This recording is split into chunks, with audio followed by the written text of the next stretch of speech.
আওয়ামী লীগ বিগত দিনে ছিল, থাকবে। জয় বাংলার নাম নিলেও সে আওয়ামী লীগ হয় না। কিভাবে আওয়ামী লীগ টিকে থাকতে হয় ওরা জানে, ভালো করেই জানে। আওয়ামী লীগ ৭১ একটা সিনেমা, এই সিনেমার নায়ক বলা হয় শেখ মুজিবরে। আস্তে আস্তে ছাত্র সমন্বয়কদের কথাবার্তা যেরকম হচ্ছে, গরিব মানুষের সঙ্গে অ্যাডজাস্টিং হচ্ছে না। মিছিল প্রোগ্রাম দেখি, এতে ছাত্রলীগ জড়িত আর আওয়ামী লীগে থাকবে। এতে যদি আমার কেউ একটা চল মারে বেটা থাকবে না, তা ও আওয়ামী লীগ করতো। ও হয়তো এখন এসে বিএনপির নাম নিচ্ছে, সবাই বিএনপি করে তাই।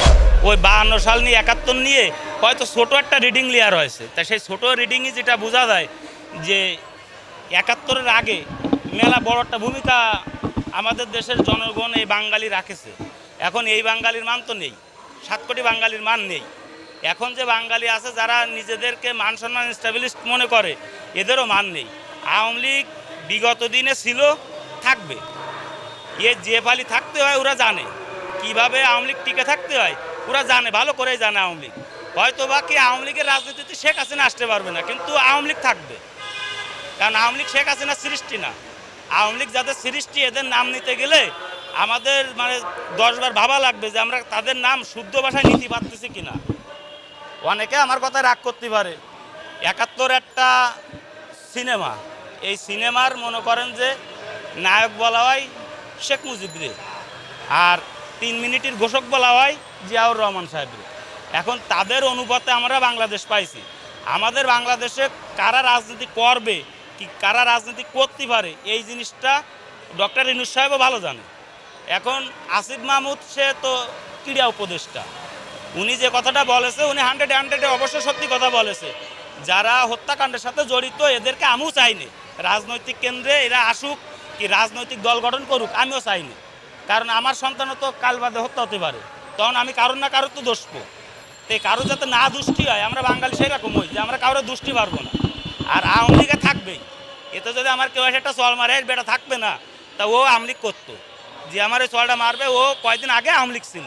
ও হয়তো এখন এসে বিএনপির নাম নিচ্ছে, সবাই বিএনপি করে তাই। কয়েকদিন আগে উজোকে সবাই আওয়ামী লীগ করতো না, তা নাহলে 15 বছর 8 মাস থাকলে কি?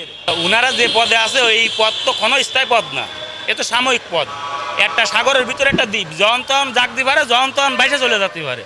তার উপদেষ্টা মণ্ডলীর ভিতরে এই যে যারা আছে এরা তো বৈধ সরকার না, এরা একটা তান্ত্রিকমূলক সরকার। 3 মাস 2 মাস 5 মাস 1 বছরের সরকার, তারপরে এদের এমনি অপসারণ হবে। এখন এরা যদি মিডিয়ার সামনে বলে যে আমি পদত্যাগ করব, ওর জায়গায় আর কেউ আসবে, ওর জায়গায় আর কেউ আসবে। আমি রিক্সা চালাচ্ছি না তাই বলে আমার এই রিক্সা কি চলবে না? আমি না চালে আরেকজন চালাবে। তা উনি পদত্যাগ করলে ওনার চেয়ারে আরেকজন বসবে। 5 বছর ক্ষমতার পরে যে ফিরে আবার যখন গণতন্ত্র নির্বাচনের জন্য আবার তত্ত্বাবধায়ক সরকার দেবে, তখন ওই আসিফ জায়গায় ওই ডক্টর মোহাম্মদ ইউনূস সাহেবের জায়গায় আর একজন বসবে। তারা হয়তো বসবে না, আর একজন বসবে। কিন্তু তারা যে এই না যে তারা পদত্যাগ করতে, তাই দেশের মানুষ কাইন্দে মরে যাবে। তারা ছাত্রকে আহামরি কোনো কিছু করি না, আরও ছাত্র সমাজের ক্ষতি করেছে তারা।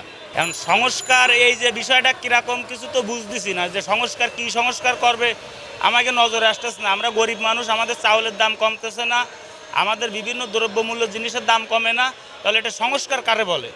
এখন দেখেন বিভিন্ন রাস্তাঘাটে যে জাম, ম্যাক্সিমাম মানুষ সরকারের দ্বারা এটা আবেদন করবে যে সংস্কার বলতে এটা বোঝায় যেখানে 4 লেন রাস্তা আছে সেখানে মাটির তল দিয়ে একটা আন্ডারপাস করে দেওয়ার জন্য যাতে যানজট না হয়, সংস্কার এরকম বলা হয় সংস্কার। বিভিন্ন একটা অফিস আদালত খোলা, একটা সরকারি কর্মস্থান বাড়ানো, এটারে সংস্কার বলে।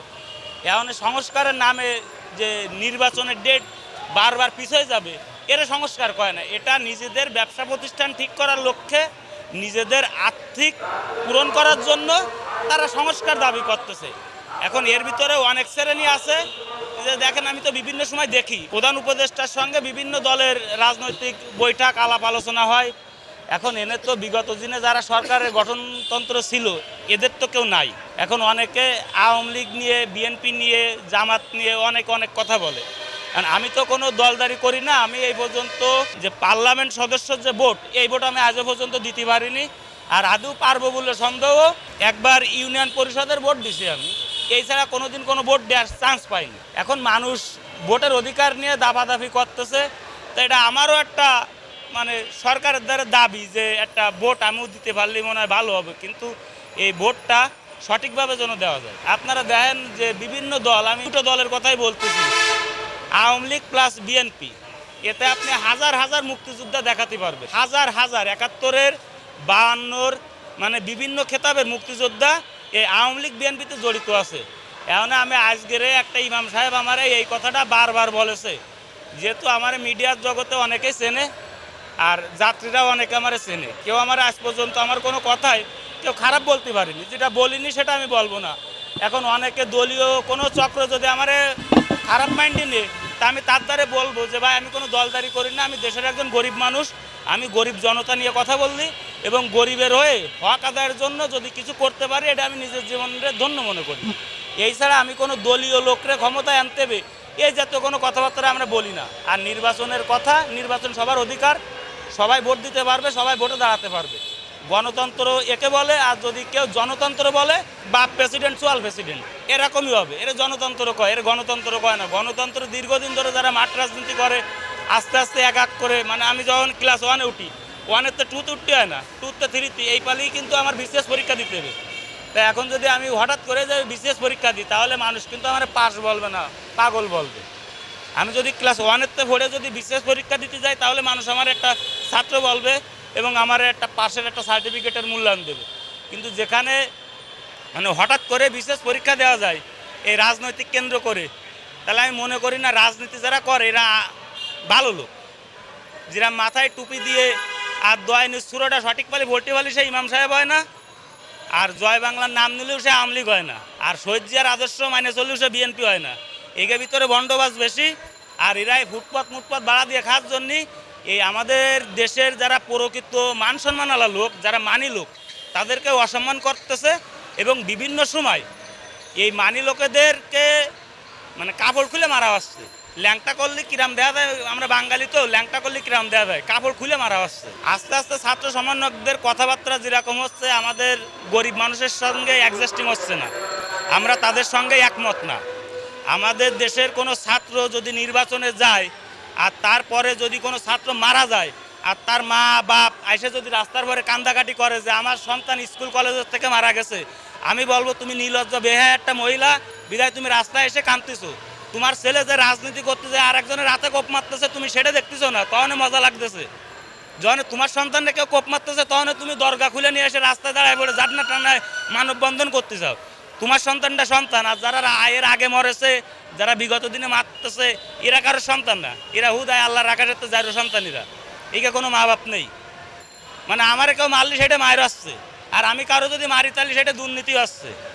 এখন আপনি দেখেন বিভিন্ন আমি ছাত্র দলের, ছাত্র শিবিরের বিভিন্ন ভঙ্গিমায় যে সকল রাজনৈতিক মিছিল প্রোগ্রাম দেখি, এতে ছাত্রলীগ জড়িত, বিভিন্ন দলের লোক জড়িত। এইভাবেই আবার এই ছাত্রলীগও, ছাত্র শিবিরের কর্মীও ঢুকছিল, ছাত্র দলের কর্মীও ঢুকেছিল। এখন অনেকে কথা ছাত্রলীগ নিয়ে না, শেখ হাসিনাও কয়েছে যে ছাত্র শিবিরের কোনো কর্মী, ছাত্র দলের কোনো কর্মী যেন ছাত্রলীগে প্রবেশ না করতে পারে, যুবলীগে প্রবেশ না করতে পারে। এখন তারা যেহেতু ছাত্রলীগ যুবলীগে প্রবেশ করেছে, এখন ছাত্রলীগ যুবলীগ এদের দলের সঙ্গে অ্যাডজাস্টিং হবে, এদের দলে প্রবেশ করবে, এটা স্বাভাবিক, এটা মাইনে নিতে হবে। কারণ আমরা তো কেউ সঠিকভাবে রাজনীতি করি না, আমরা 10 জনের বাঁচানোর ক্ষেত্রে রাজনীতি করি না, আমাদের পেট বাঁচানোর ক্ষেত্রে আমরা রাজনীতি করি। আওয়ামী লীগ সরকারের সময় ফুটপথ আমরা যতটুকুখানি পাচ্ছিলাম, একটা মানুষ রাস্তা দিয়ে হাঁটে যেতে পারতেছিল, অনেকটা জায়গায় ফুটপথ ভাড়া দিয়ে রাস্তার পাশে একজন হকার সে দোকানদারি করতেছিল। এখন সেই ফুটপথটা আগে 4 হাত ভাড়া হচ্ছিল, এখন 8 হাত ভাড়া হচ্ছে। আমাদের রিক্সাওয়ালাদের কোথাও তো দাঁড়াতেই দেয় না, মানে গরিব মানুষ তো মানছেন না। এটা গালাগালি আছে, তা গালাগালিটা দিলাম না, যেহেতু পরিবারের লোকও দেখে তো এই জন্য গালাগালিটা দিলাম না।